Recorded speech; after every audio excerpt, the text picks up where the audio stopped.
Assalamualaikum warahmatullahi wabarakatuh. Yang saya hormati kaum bapak, ibu-ibu, saudara-saudara jamaah sholat Isya dan tarawih di Ramadan. Kami dari panitia Ramadan melaporkan bahwasanya berbuka puasa alhamdulillah 100 lebih kurang 175 orang. Dan kami telah menerima bantuan yaitu uang bantu malam keempat sebesar 205.000, dari hamba Allah 150.000, infak zuhur 82.000, dari Husain Mawajir 100.000, dari hamba Allah 10 kg beras, dan dari Ibu Hajah Elis Yanse 1 lama. Terima kasih. Dan untuk kondisi pengajian malam ini saudianya Al-Ustaz Haji Dami Zainuddin MA. Mungkin beliau berhalangan digantikan dengan Ustaz Haji Khairuddin LC. Menteri kembali persilakan dengan segala hormat. Bila taufiq wal hidayah. Assalamualaikum warahmatullahi wabarakatuh.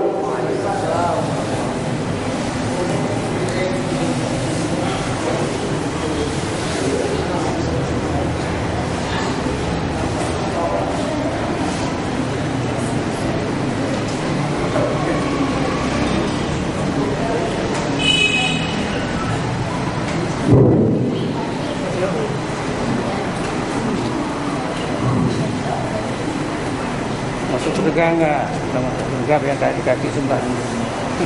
Fasalilin di malam Jumat akan datang di malam hari. Wahai hadirin umatnya Muhammad sallallahu alaihi wasallam, silaturahmi. Assalamualaikum warahmatullahi wabarakatuh. A'udzu billahi minasyaitonir rajim.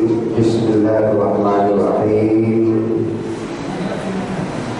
Alhamdulillahilladzi ja'ala Ramadhana syahra rahmatin li ibadihil mu'minin. Wassalatu wassalamu ala sayyidina wa maulana Muhammadin uswatan hasanatan li ummati tawabin at-ta'iin wa ala alihi wa sahbihi ajma'in, amma ba'du. Yang saya muliakan bapak-bapak, para pengayom Masjid Al-Muslimin atau yang lazim disebut Badan Kenaziran Kemakmuran Masjid Al-Muslimin yang berada di tengah-tengah di kota Medan ini, dan yang saya hormati para tokoh agama, tokoh masyarakat, tokoh pemuda atau ormas,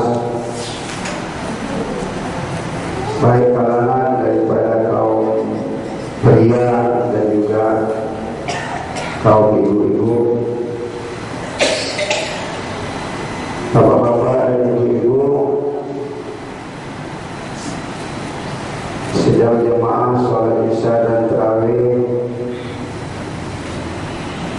sekaligus simpatisan Masjid Muslimin yang dimuliakan Allah, adik-adik remaja, remaji, pria dan peri, pemuda dan pemudi yang diberkati Allah. Terlebih dahulu mari sama kita panjatkan puja-puji rasa syukur kehadirat kita kepada Allah Subhanahu wa taala yang alhamdulillah dengan karunia-Nya yang dititipkannya kepada kita, kita masih merasakan sehat walafiat, kuat jasmani dan rohani, penuh semangat dan antusias untuk mengisi rumah Allah Masjid Muslimin yang mulia ini dalam rangka menunaikan tugas rutin tahunan sebulan kita, yaitu Isya yang dibarengi dengan sholat tarawih witir. Mudah-mudahan amaliyah yang mulai ini diterima di sisi Allah Subhanahu wa taala. Seluruh rangkaian yang berkaitan pada Ramadan ini mudah-mudahan diterima di sisinya. Amin ya rabbal alamin.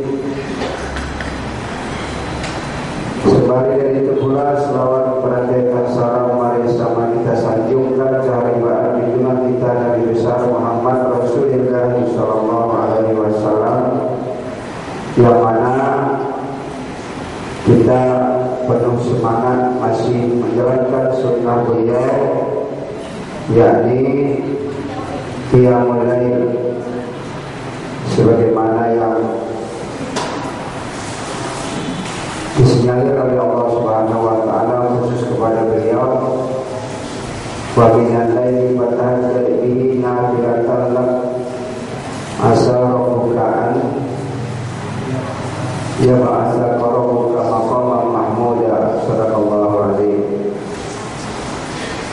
Dan di antara malam bahkan yang selalu disebut untuk Rasulullah di penghujung malam, hendaklah kamu bertahajud sebagai ibadah tambahan bagimu, nafilatan lak, ibadah bonus. Dengan ibadah bonus ini mudah-mudahan mengangkat kamu ke maqam atau tempat martabat yang paling tinggi dan terpuji di sisi Allah Subhanahu wa taala. Kalau ada ayat mengatakan demikian, sudah barang pasti setelah Allah, Nabi Muhammad lah orangnya, makhluknya, hambanya. Seluruh selain makhluk itu di bawah Nabi Muhammad. Tinggi apapun martabat derajat pangkatnya atau nilai ibadahnya atau nilai pendekatannya kepada Allah, Nabi Muhammad yang nomor satu. Oleh karena itu kita sangat bersyukur kepada Allah, kita ditakdirkan oleh Allah Subhanahu wa taala menjadi umatnya Nabi Muhammad SAW. Sangat pantas, layak dan patut kita kalaupun bisa setiap detik membalas jasa beliau yang ditakdirkan Allah. Lantaran beliau kita ini dihidupkan oleh Allah, diciptakan oleh Allah menjadi pengikut beliau yang bukan kepala tanggung. Nilainya sangat tinggi, nilai ibadah dan apapun kebajikan yang dilakukan oleh umat Muhammad dibanding umat-umat yang lain sebanyak 124.000 nabi, 313 rasul. Muhammad sendirian yang umatnya bernilai dan martabat tinggi dibanding umat-umat yang lain. Oleh karena itu maka Rasulullah pernah bersabda yang diilhamkan oleh Allah kepada beliau mengenai keberadaan kita di bulan Ramadan ini. Inna Rajab syahrullah asam wa sya'bana syahri wa Ramadan syahrul ummati. Sesungguhnya Rajab bulan Allah yang pekat, Sya'ban bulannya aku, dan Ramadan bulannya umatku. 3 bulan ini dirangkaikan menjadi trinitas, 3 dimensi, gabung, berentet dia, tak terpisah. Rajab, Sya'ban dan Ramadan. Allah, Muhammad dan umat Muhammad. Belum pernah diberikan ini kepada umat-umat yang lain selain umat Muhammad SAW. Subhanallah. Oleh karena itulah kita pertama sangat-sangat bersyukur kepada Allah, yang kedua berterima kasih kepada Rasulullah yang telah mengangkat kita martabat yang tinggi setelah Allah, Muhammad dan kita. Di sabda Nabi yang lain menegaskan, "Utiat ummati khamsatu asya'a lam tu'ta mislahu qablahu li ahadin qablahu, diberikan secara istimewa kepada umatku 5 perkara yang tidak pernah diberikan kepada seorang pun sebelum mereka. Al-awwalu idza kana fi awwali lailati ramadhana yanzurullahu ilaihi birrahmah, faman nazarallahu ilaihi birrahmah fala yu'adzibuhu ba'dahu abada. Saudara Rasulullah. Artinya malam pertama dari malam bulan Ramadan, Allah memperhatikan mereka dengan penuh rahmat.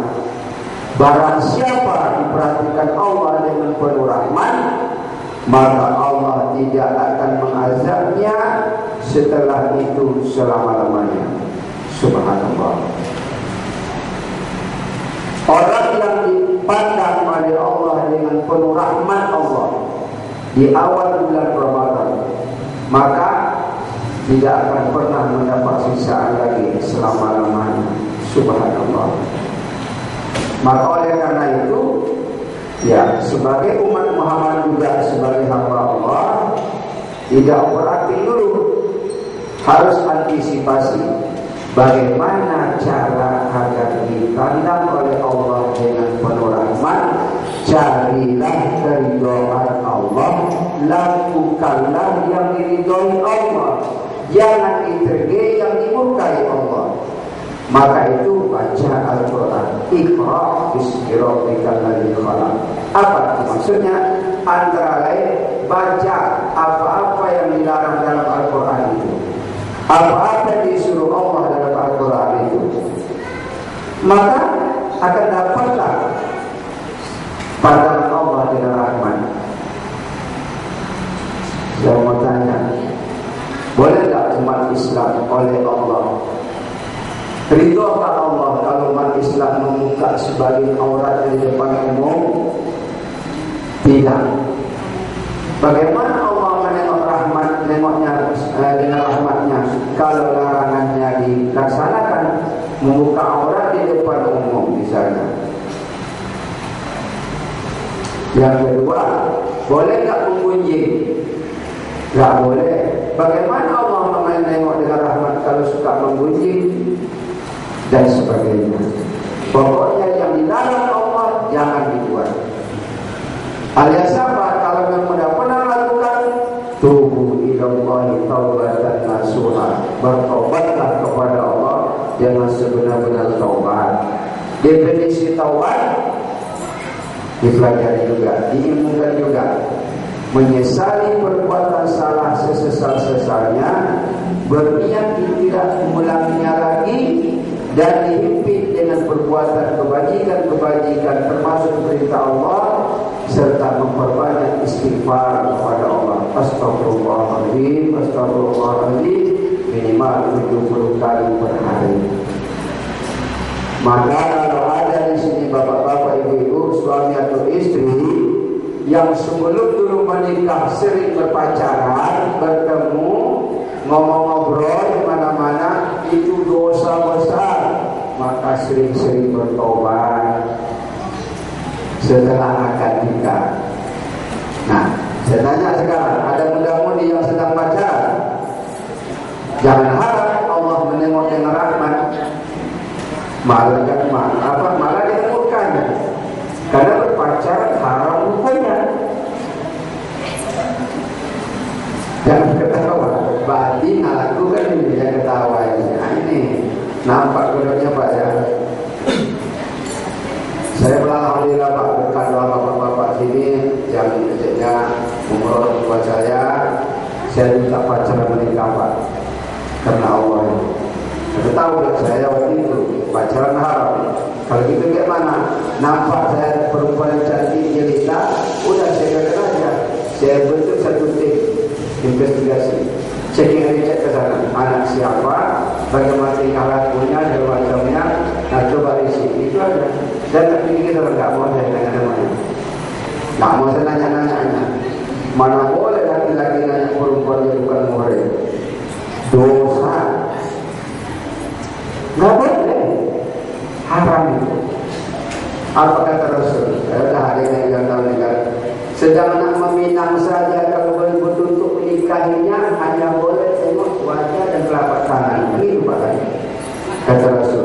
lihat wajah dan telapak tangannya. Itu kalau betul-betul mau menikahinya, mau menjadi istri.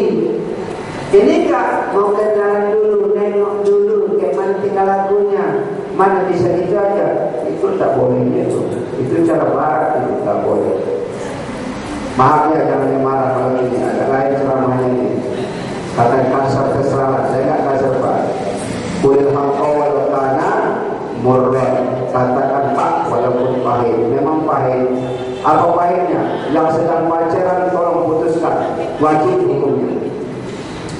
Kalau putuskan pacaran haram hukumnya. Percuma Allah menurut rahmat kalau pacaran kalian. Subuh seharusnya kuliah subuh di masjid. Ini tak asmara subuh dan jalan-jalan saja. Kayak mana puasa terima Allah? Bukan rahmat Allah memandang itu, tapi murka Allah. Alhamdulillah berjaya. Cuman betul betul. Pacaran itu dalam Islam tidak ada. Ya. Baca sejarah Rasul, sejarah sahabat-sahabat mana ada. Tak boleh pacaran. Kalau menikah itu boleh, dianjurkan. Dianjurkan menikah.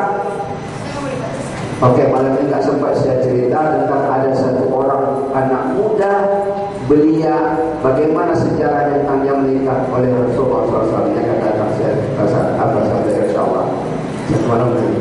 Jadi ini aja malam ini. Yang nomor 2 tadi apa? Ya'murullahu ta'ala al-malaikata bi-istighfar lahu. Allah menyuruh malaikat untuk memohonkan istighfar, ampunan kepada Allah bagi orang yang hamba-Ku ini yang diberikan Allah istimewa tadi. Yang nomor 3, pemberian Allah istimewa kepada umatku adalah an-nara yata famissaini atyabu illallah min rihil miski. Ini keutamaan umat Muhammad di bulan Ramadan, bahwa napasnya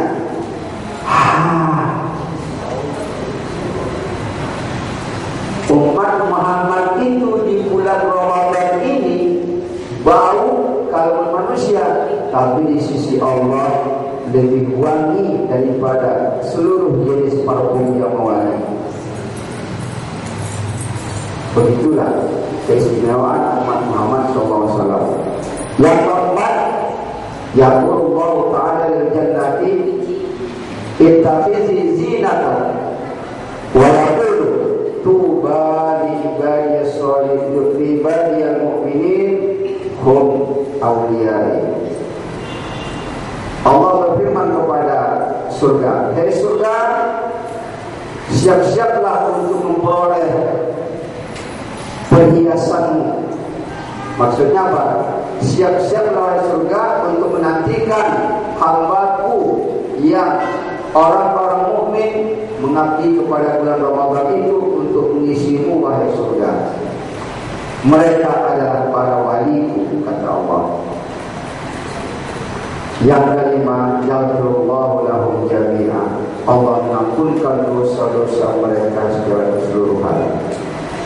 Hal ini sesuai dengan sabda Nabi, "Man shoma Ramadhana imanan wa ihtisaban, ghufira lahu ma taqaddama min dhanbihi." Barang siapa berpuasa penuh dengan keimanan serta mengharapkan ridho daripada Allah Subhanahu wa taala, Allah pasti mengampunkan dosa-dosa yang telah lalu. Tapi ingat, yang sempat kita di dalam hadis sinyalir oleh Rasulullah, kam min shaimin alladzi laisa lahu min siyamihi illa al-yuq wal atas. Tidak sedikit tetapi paling banyak jumlahnya orang yang berpuasa tetapi dia tidak mendapat apa-apa melainkan hanya dahaga dan lapar, atau lapar dan dahaga. Na'udzubillah min dzalik. Siapa orangnya ini? Yang tadi itu. Di antaranya mana? Dari sekali Rasulullah ini ada 5 yang membatalkan puasa, tapi tak kalah seginya lagi 5 sah puasanya tapi batal pahalanya. Khamsatun tuhbitu soma haitubtilu tawabah. Ada 5 yang menghancurkan ibadah puasa.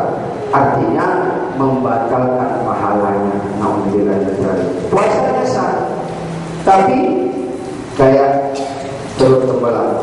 Siapa orangnya? Pertama, al-kidbu, suka dusta. Apalagi dusta sama suami ibu. Nauzubillah min dzalik. Jangan bu, bukan ibu saja, Pak, jangan juga dusta sama istri. Kayak gitu ya bu ya. Jadi baliknya ada. Bapak tak boleh dusta sama istri, lebih-lebih istri tak boleh dusta sama suami. Harus pengen identik ya, saling jujur. Kalau Rasul Al-Amin jujur, mewariskan kejujuran kepada umatnya. Yang kedua, al-riba, suka menggunjing, suka mengumpat, suka cemburu. Ibu-ibu kalau puasa siang mencemburi suami, lenyaplah pahala puasanya. Jangan cemburu sama suami. Pak, wajib cemburu Pak kepada istri. Jangan marah ya. Suami wajib cemburu, istri tak boleh cemburu. Tak adil saya pada ini ya. Dan merontak Pak ibu-ibu ini Pak. Saya jujur aja. Agak panjang cerita, mau dengar? Apa latar belakang ngomong saya ini? Siapa itu Umar bin Khattab? Sekarang katanya santai-santainya cerita Umar bin Khattab di TV kan. Segi hebatnya beliau itu. Khalifah yang kedua, khalifah yang banyak memberikan masukan tentang Islam kepada Muhammad yang sebelumnya Muhammad belum terpikir. Tapi si Umar ini banyak tentangnya kepada Islam ini, terutama mengenai orang perempuan. Umar yang punya prakarsa. Dan Umar ini adalah sahabat yang paling cemburu. Kemana pergi, nitip istri kemana pergi. Tengoknya kemana sih tengoknya. Cemburu dia sama istrinya. Datang sahabat, ya Umar, saya Muhammad, kenapa kau cemburu kepada istrimu? Langsung dicabutnya pedang. Dicabutnya pedang. Umar, kau jangan bunuh saya Umar. Saya mau begitu aja, masa kau membunuh saya? Saya akan membunuh anda. Dengar baik-baik. Kenapa itu Pak? Kalau saya tahu menilai atau kalau saya tahu membandingkan atau membedakan. Kalau saya tahu membedakan lalat jantan dengan lalat betina, lalu lalat jantan hinggap di badan istriku, ku bacok dan pedang. Begitu kata Umar. Bayangkan bu, kalau sempat di depan Umar lalat jantan hinggap di badan istrinya, lalu bacoknya, yang putus lalat apa badan istri? Tentu badan istrinya. Begitulah cemburunya Umar itu. Lalat jantan saja enggak mau dia kalau mengucapkan I love you kepada istri. Apa mungkin lalat jantan bisa napa-napa? Tapi begitulah Umar menunjukkan kepada umat Islam, dan umat Islam belakang-belakang sampai sekarang ini, musilah suami itu cemburu kepada istri. Apa maksudnya? Karena wanita ini adalah sangat-sangat rawan di tengah-tengah masyarakat. Gara-gara wanita hancur negara, tapi gara-gara wanita juga bisa tegak negara. Sekarang ini wanita yang banyak menghancurkan moral di tengah-tengah umat. Ya, hotel-hotel berbintang, hotel-hotel yang bintang berapapun, kalau nggak ada wanitanya nggak semarak katanya. Kafe-kafe, cuman kafe-kafe sekarang wanita yang menjadi mutiaranya, memikat kaum-kaum lain untuk menyemarakkan itu. Baik, karena waktu juga saudara waktu tadi 15 menit ke 20 lebih Pak. Memangnya mau sampaikan. Masih kena terawih itu lagi kan, insyaallah akan datang kita sambung lagi. Baik, saya habiskan.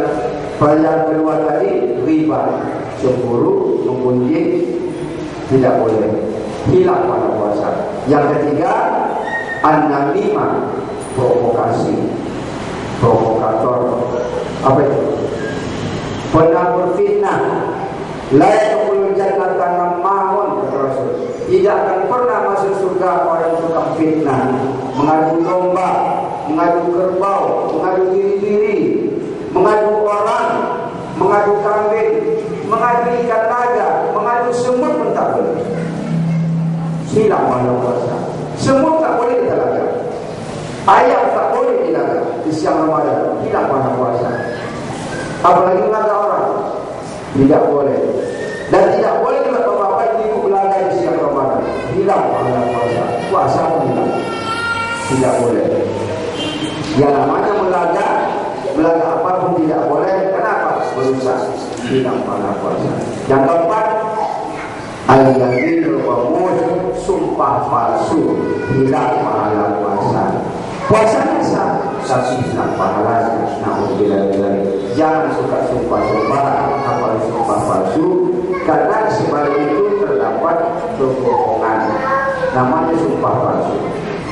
Tidak ada kata sumpah yang sah melainkan dengan mengucapkan wallahi, tallahi, billahi, lillahi, 4 kalimat sumpah. Selain itu palsu. Dimain-mainkan sumpah di saat Ramadan, hilang pahala puasa. Yang kelima, tak kalah dosennya adalah terakhir, menghilangkan pahala puasa, an-nazaru bi syahwatin, melihat sesuatu dengan gelora nafsu, hilang pahala puasa. Maka kalau bapak pulang kerja di rumah, begitu nampak istri, wah, kadang-kadang menggoda dia, Pak. Istri halal tengok kan, tak bila bergolak nafsu kita, balik kanan gerak, lantas jalan. Jangan teruskan menengok istri kita. Kalau bergolak timbul hawa nafsu, menghilangkan pahala puasa. Mendapat semangka aja kalau turutkan bisa gelora nafsu, hilang pahala puasa. Hati-hati. Menengok yang halal, apa lagi? Menengok yang haram, hilang pahala puasa. Ya, anak muda tak peduli juga si kaum tua itu, anak muda sama kaum tua. Kalau menengok anak gadis di jalan, jangan colong gitu, gawat. Gelora nafsu timbul, hilang pahala puasa. Cepat disebalikkan pada kenaan belakang. Kalau kita maju dan bawa anak gadis cantik, karena maju terus bertemu belakang, isyarat tabrak istri semacam itu. Nah, begitulah saya rasa apa yang sampaikan ini ada manfaat kepada kita semua. Memang ada yang sampaikan lagi, tapi belum waktu juga yang tidak diinginkan. Ada satu yang paling penting nanti, latar belakang puasa ini apa? Insya Allah di malam yang akan datang akan disampaikan. Mungkin nanti kalau ada yang menyampaikan nanti apa latar belakang puasa ini, kenapa puasa diwajibkan? Ini berkaitan dengan penciptaan nafsu dan akal pikiran. Itulah perkataan insyaallah. Dan barangkali marilah sama-sama kita berserah diri kepada Allah Subhanahu wa taala untuk melanjutkan salat tarawih. Dan barangkali dapat saya sampaikan butir-butir yang berkaitan dengan ibadah yang mulai pada malam ini. Mudah-mudahan ada manfaatnya kepada kita semua. Dan untuk ini saya ucapkan terima kasih atas segala perhatian. Mohon maaf atas segala kesilapan dan kurang kekeliruan, apalagi banyak bicara saya ini. Karena kata pepatah orang Melayu mengatakan, ikan siap